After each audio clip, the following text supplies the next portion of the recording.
Hey there, everyone. Today we're going to be discussing John Dewey's 1910 essay, The Influence of Darwinism on Philosophy.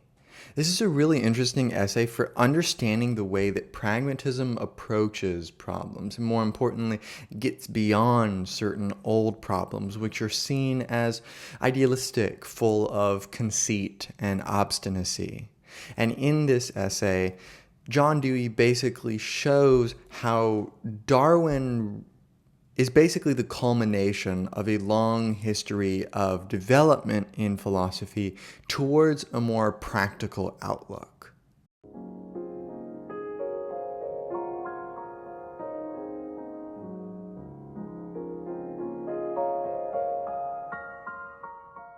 Dewey begins by mentioning that the history of philosophy is wrought with a privileging of the fixed, and anything that is not fixed is defective or merely accidental.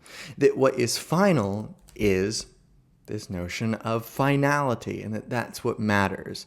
That, for example, when we're searching for truth, we're searching for some final statement on the matter, something that is unchanging, and the appearance of change is merely illusory and almost derogatory. Think about the way that Parmenides treats change, right? For Parmenides, change is mere illusion. All it is. And isness doesn't change because it merely is. There's nothing within it to allow for change. It's a mistake in ontology. So for him, there's this radical monism, and Dewey sees that as pervading the history of philosophy. This approach, for example, of nature as needing some sort of organizing principle. And he says that religion has long been the place where this came from. But he says religious considerations lent fervor to the controversy, but they did not provoke it. Intellectually, religious emotions are not creative but conservative. They attach themselves readily to the current view of the world and consecrate it. They steep and dye intellectual fabrics in the seething vat of emotions. They do not form their warp and woof.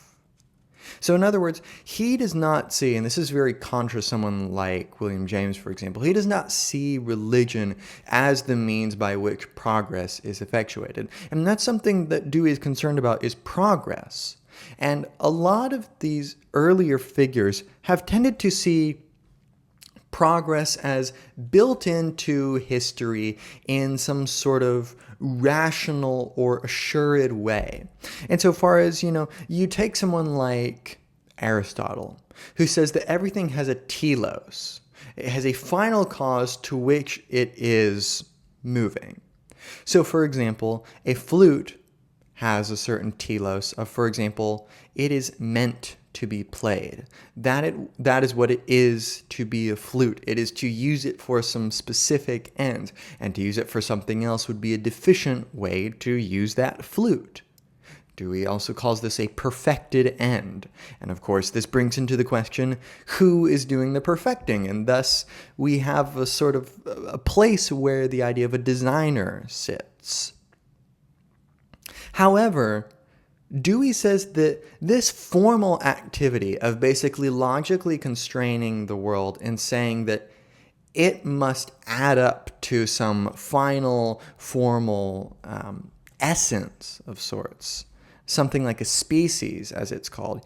He says this formal activity, which operates throughout a series of changes and holds them in a single course, which subordinates their aimless flux to its own perfect manifestations, which, leaping from the boundaries of space and time, keeps individuals distant in space and remote in time to a uniform type of structure and function, this principle seemed to give insight into the very nature of reality itself. To it, Aristotle gave the name eidos. This term the scholastics translated as species. So when we have a notion of species, we are basically approaching ontology from an essentialist point of view, which is to say that all there are is essences, and these particulars only have value or identity insofar as they are a subset of this essence. So for example, take the word human. This is a word for some sort of essential category, which is humanness. And all the particular humans that lie in that category are said to be human insofar as they participate in and gain their identity from the category of humanness. This is basically what Plato's forms are.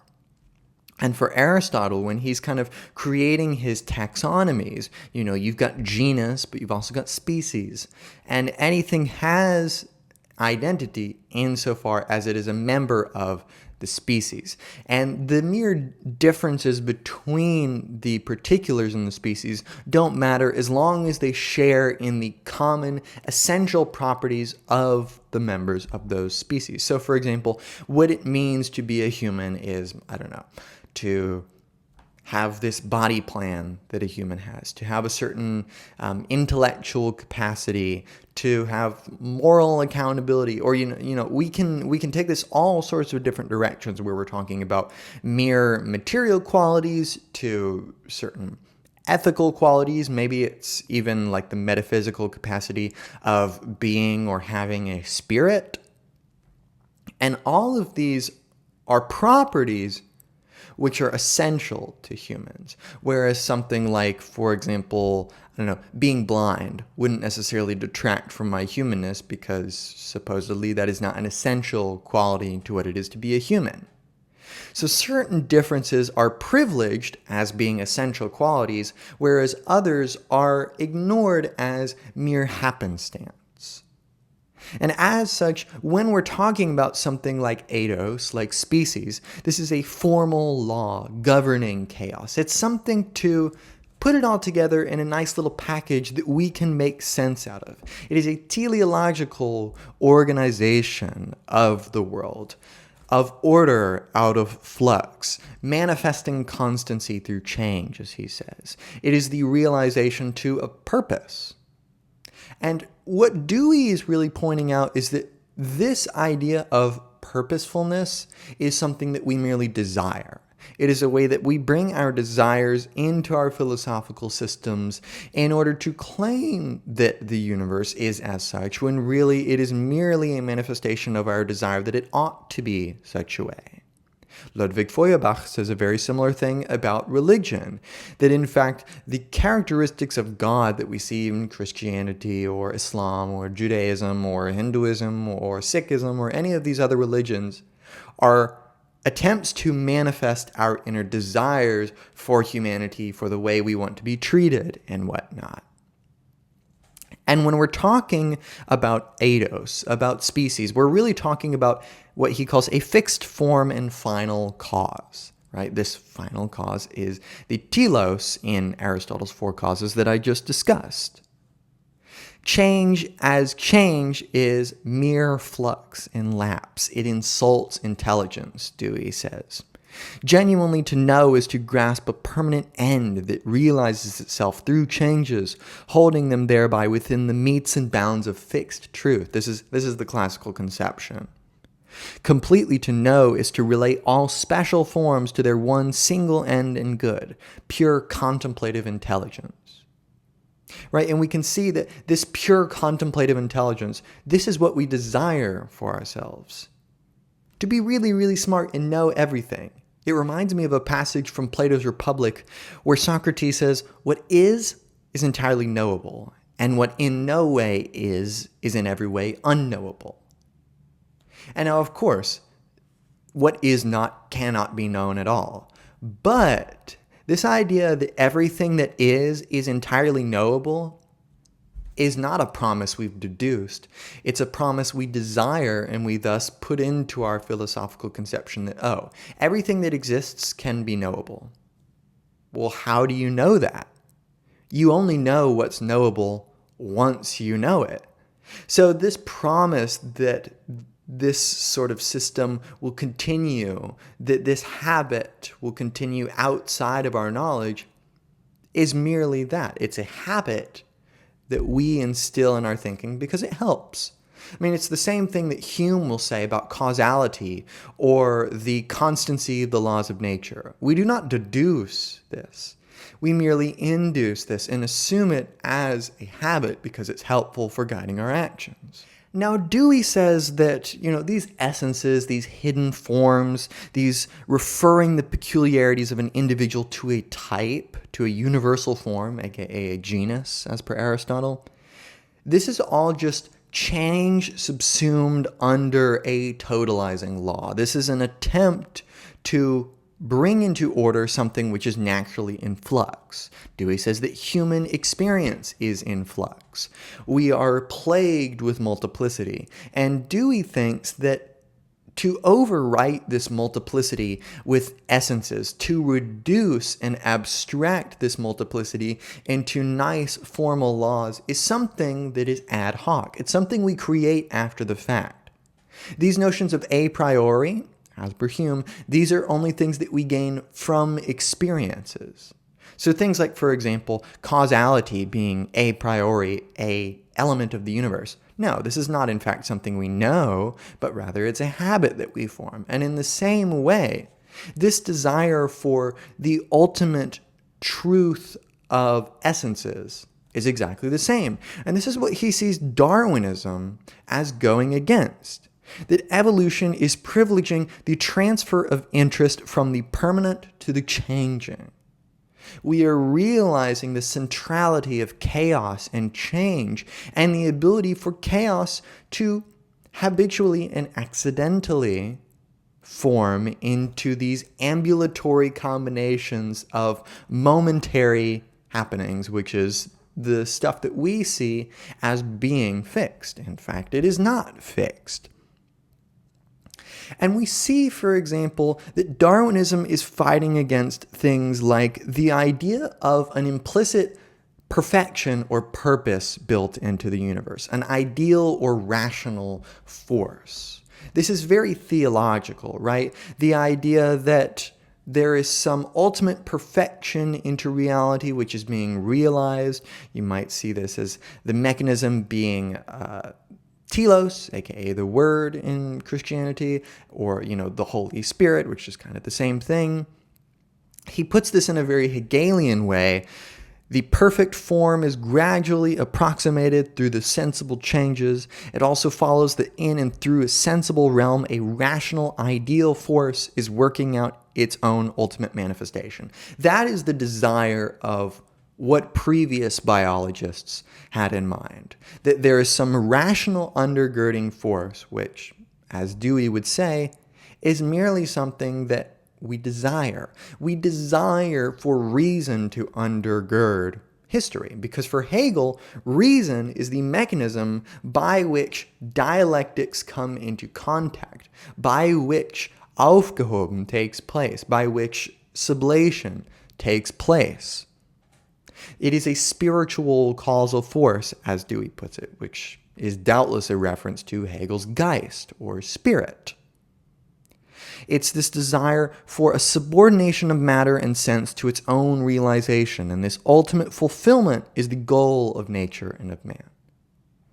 And Dewey's point is, nature does not have an a priori goal.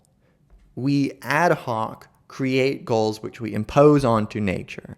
He says, purposefulness accounted for the intelligibility of nature and the possibility of science, while the absolute or cosmic character of this purposefulness gave sanction and worth to the moral and religious convictions and endeavors of man. You're right. It legitimates our desires. And this burgeons into, this is an argument you see all the time in Christianity and Islam and Judaism, is this argument from complexity. Look at how complex everything is. It could not have come about by accident or from chaos. It had to be preordained. This is an argument from personal incredulity. Because I don't know how it came about, because I have this argument from ignorance, therefore I can, from this ignorance, conclude some sort of purposive cause, which is a fallacy. However, he says that the Darwinian principle of natural selection cuts straight under this philosophy. If all organic adaptations are due simply to constant variation and the elimination of those variations which are harmful in the struggle for existence that is brought about by excessive reproduction, there is no call for a prior intelligent causal force to plan and preordain them. Right? If all you have is natural mutation allowing for a certain amount of variation in each organism, and this is selected for by an unconscious mechanism, namely natural selection, which is not consciously selecting. This is just a way of anthropomorphizing the idea that certain things will be more or less suited to their environment and will survive based on that fitness. And this does not mean that, for example, there is a perfect organism, that the survival of the fittest means that we're like breeding some master race. No, because fitness is relative to environment. There is no absolute fitness, but only relative fitness, only relative success relative to an environment. And if you know anything about evolutionary biology, to gain fitness in one environment is to lose it in another. And he says that, okay, what's going to happen is theists are going to come in here with what is today called theistic evolution. They're going to say that all of these variations in the evolutionary tree were preordained by God. And this is theistic evolution. And as it's put, Darwin kind of holds to this. He says, okay, I still need God here. And yet nevertheless, as Dewey says, Darwin holds that since variations are in useless as well as useful directions, and since the latter are sifted out simply by the stress of the conditions of survival for existence, the design argument as applied to living beings is unjustifiable. A la Occam's razor, right? It is the long way around to get to the same conclusion. Either you have evolution or you have theistic evolution, which is evolution plus the additional supposition of the divine. And per Occam's razor, if you have two theories which can account for evidence in similar or identical ways, you should choose the one with less assumptions because it is less epistemically weighty. It takes less of an investment epistemically to go for the lesser option, because I can contrive a crazy explanation to explain the same thing such that this is destroyed by its mere futility, its mere exhaustion of itself. As such, Dewey says, philosophy forswears inquiry after absolute origins and absolute finalities in order to explore specific values and the specific conditions that generate them. We move from the general to the particular, from the ideal to tarrying with the real, which is what he says is the real success of Darwinism. He says, once one admits that the sole verifiable or fruitful object of knowledge is the particular set of changes that generate the object of study, together with the consequences that then flow from it, and no intelligible question can be asked about what, by assumption, lies outside. Right? There's no point in asking about this ideal because, one, it's not a difference that makes a difference, as Dewey would put it, and James would put it, and Peirce would put it. To assert, as is often asserted, that specific values of particular truth, social bonds and forms of beauty, if they can be shown to be generated by concretely knowable conditions, are meaningless and in vain. To assert that they are justified only when they and their particular causes and effects have all at once been gathered up into some inclusive first cause and some exhaustive final goal is intellectual atavism. In other words, to say that evolution only makes sense if all of this has ultimate, absolute, a priori meaning is intellectual atavism, as he puts it. Such argumentation is reversion to the logic that explained the extinction of fire by water through the formal essence of aqueousness, and the quenching of thirst by water through the final cause of aqueousness. Whether used in the case of the special event or that of life as a whole, such logic only abstracts some aspect of the existing course of events in order to reduplicate it as a petrified, eternal principle by which to explain the very changes of which it is the formalization. In other words, from the changes that give rise to some phenomenon, that phenomenon is then retroactively used to explain its own conditions as if it was the cause of those very conditions. In other words, we have the emergence of the ideal from real causes. We have abstractions birthed from reality and then turned around in order to impose their order upon their very causes and pretend that they stand above. Dewey says that with Darwinism, interest shifts from the wholesale essence back of special changes to the question of how special changes serve and defeat concrete purposes. Shifts from an intelligence that shaped things once for all to the particular intelligence which things are even now shaping. Shifts from an ultimate goal of good to the direct increments of justice and happiness that intelligent administration of existent conditions may beget, and that present carefulness or stupidity will destroy or forego. In other words, the ball is in our court now. We are focusing on the concrete problems of existent conditions and the administration of those conditions to our potential detriment or our potential success. And as he says, when we use these ideal frameworks, such as these essentialist, formalist ontologies, we are merely saying the way life must have certain qualities or values, no matter how experience presents itself. This is exactly what Deleuze and Guattari are saying when they critique Freud. They say that when Freud comes up with the Oedipus complex, what he does is he selectively accepts what the patient says that serves his means of reducing it to the Oedipus complex, and then he abrogates the rest as not important, or reinterprets it in order to fit it into the Oedipus complex. You have a tailoring of experience to an a priori goal, which is not actually found or deduced from experience, but that rather we mold experience to our desires. And the habit of derogating from present meanings and uses prevents our looking the facts of experience in the face. It prevents serious acknowledgement of the evils they present and serious concerns with the goods they promise, but do not as yet fulfill. It turns thought to the business of finding a wholesale transcendent remedy for the one and guarantee for the other. In other words, this doesn't help us. The molding of experience to our desires is only going to make us more ignorant of how to get out of problems that are real, material, and imminent. Knowable energies are daily generating about us precious values.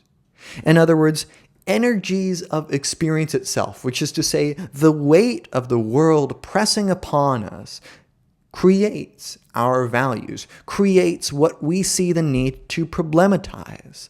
And as such, the ideal proves its futility. This is doubtless a reference to Hegel.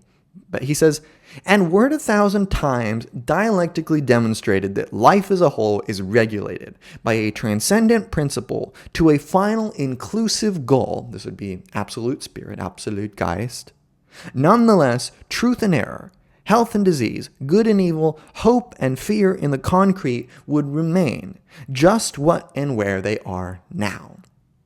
To improve our education, to ameliorate our manners, to advance our politics, we must have recourse to specific conditions of generation.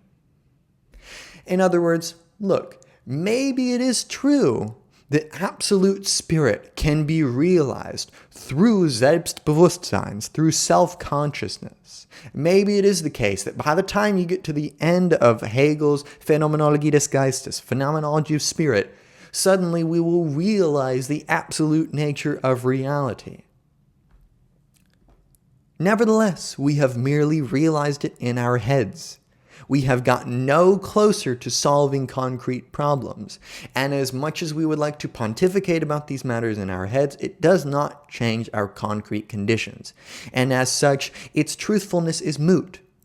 It is not going to present us with a useful project. The ideal is futile. The real is here. It is imminent.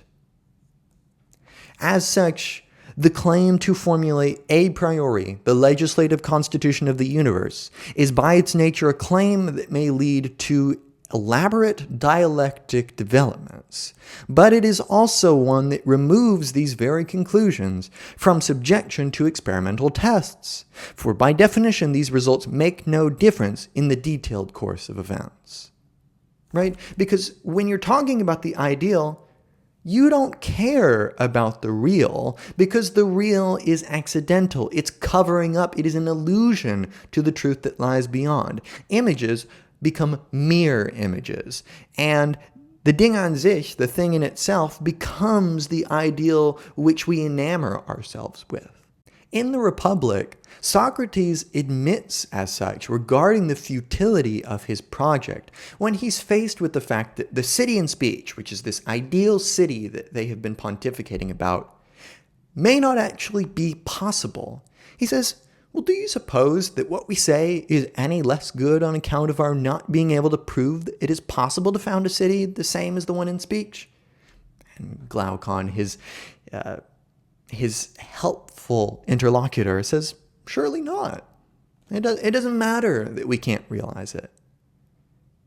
And I would say, yes, it is a less good, it is a less true city because it's not real. It does not present itself as a live possibility. We can pontificate all we want about it, and yet all we are doing is removing our intellectual efforts from something falsifiable, something which can be experimentally tarried with. Dewey continues, but a philosophy that humbles its pretensions to the work of projecting hypotheses for the education and conduct of the mind, individual and social, is thereby subjected to test by the way in which the ideas it propounds work out in practice.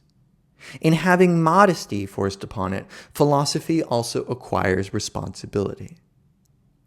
What he's saying is that Darwinism humbles what philosophy and science are trying to do, turns it into a concrete working out of problems, and therefore realizes its true responsibility insofar as it now makes a genuine difference whether or not one is philosophical. It is actually going to measure up in the ways in which the world changes. Dewey concludes, old ideas give way slowly, for they are more than abstract logical forms and categories. They're habits, predispositions, deeply ingrained attitudes of aversion and preference. In other words, these ideals are not mere ideals, but in fact, they are formal manifestations of real desires, habits, predilections.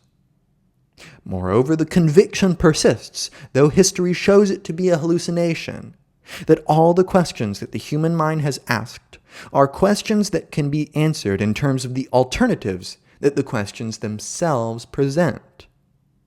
But in fact, intellectual progress usually occurs through sheer abandonment of questions, together with both of the alternatives they assume.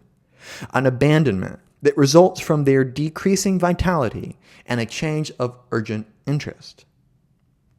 We do not solve them. We get over them. Old questions are solved by disappearing, evaporating, while new questions, corresponding to the changed attitude of endeavor and preference, take their place. Doubtless, the greatest dissolvent in contemporary thought of old questions, the greatest precipitant of new methods, new intentions, new problems, is the one effected by the scientific revolution that found its climax in the origin of species. In other words, the ways in which we actually learn how to tarry with the world is by abandoning problems which are predisposed to give us what we want instead of actually help us carry with the world. By getting over problems which we have found to be mere futility. And by doing so, we can actually use philosophy and science to help us with our lives, and help us not in ways that make our lives mean something a priori, but rather make our lives measure up to something through our actions. That being said, I hope this has been helpful. You should check out this Pragmatism reader if you haven't. It's a pretty good book. Lots of good essays in here that I'm learning lots about. I hope this has been helpful. You can check out any of my other lectures I've done on postmodernism, German idealism, gender theory, post-colonial studies, classic literature. You can also become a channel member for $5 a month and gain access to, among other things, a private philosophy Zoom, which you can tailor to your needs. Maybe you need help with some reading or talking about some philosophy problem or what have you. I also have super thanks if you just want to donate to the channel, because books are not cheap, and I'd appreciate anything you have to give, but no pressure. That's it for this lecture, and I will see you in another one.